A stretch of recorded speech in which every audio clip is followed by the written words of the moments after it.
Ce mardi 28 mars, dans le nouvel épisode de Koh-Lanta, le feu sacré, Christine a fait les frais de ses camarades de l'équipe jaune, qui ont sanctionné la sportive lors d'un conseil surprise, juste après l'épreuve d'immunité. Ce n'est pas lors du traditionnel conseil en pleine nuit que les candidats de l'équipe jaune de Koh-Lanta, le feu sacré, ont décidé d'éliminer Christine, mais lors d'un conseil surprise, organisé sur la plage suite à leur défaite à l'épreuve d'immunité. Un départ qui n'a pas surpris la maman de 4 enfants et grand-mère de 7 petits-enfants, qui a confié à Voici. FR ne jamais s'être senti à sa place dans cette équipe jaune. Voici.fr, ce conseil surprise vous a été fatal puisque tous vos coéquipiers ont voté contre vous, hormis Julie. Étiez-vous surprise par ce vote à la quasi-unanimité? Christine, je n'ai pas du tout été surprise puisque ceux qui ont voté contre moi étaient des ex-jaunes. La seule ex-rouge était Julie. Les anciens jaunes trouvaient que Tania avait changé, ils l'avaient remotivée pour se rallier à eux, et je pense qu'elle a voulu saisir sa deuxième chance et qu'elle a eu raison. Pensez-vous que vous auriez pu sauver votre peau si vous aviez eu quelques heures de plus avant le conseil? Non, pas du tout. C'était joué d'avance. Dès qu'ils ont su qu'on allait intégrer cette équipe, pour eux c'était clair qu'on allait partir un à un, les uns après les autres. Vous avez déclaré que les ex-rouges étaient des pièces rapportées sur le nouveau camp jaune. Est-ce le ressenti que vous avez eu dès la réformation des équipes? Oui, c'était horrible.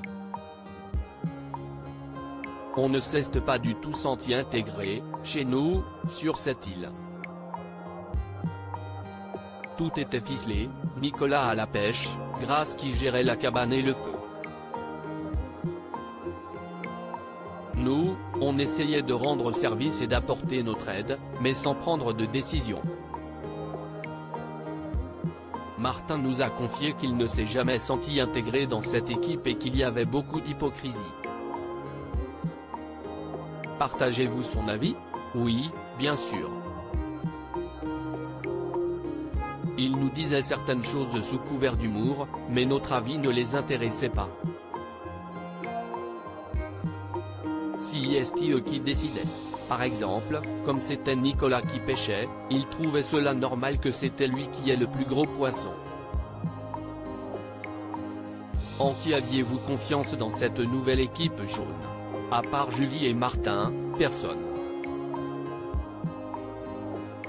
D'ailleurs, je n'ai même pas essayé. Ma seule chance de survie était de gagner les épreuves. Certains de vos coéquipiers vous ont reproché de ne pas trop aider sur le camp et de faire des remarques négatives. Ils ont dit ça pour justifier leur choix de vote. J'ai dû dire que les poissons étaient mal vidés, mais si Nicolas avait fait cette réflexion, ça aurait fait rire tout le monde. Tous les jours on faisait quelque chose sur le camp, on rendait service à tout le monde, on mettait du bois dans le feu, on faisait la vaisselle. Je ne faisais pas moins que Laura. Quel coéquipier avez-vous été le plus déçu de quitter au moment de la réformation des équipes?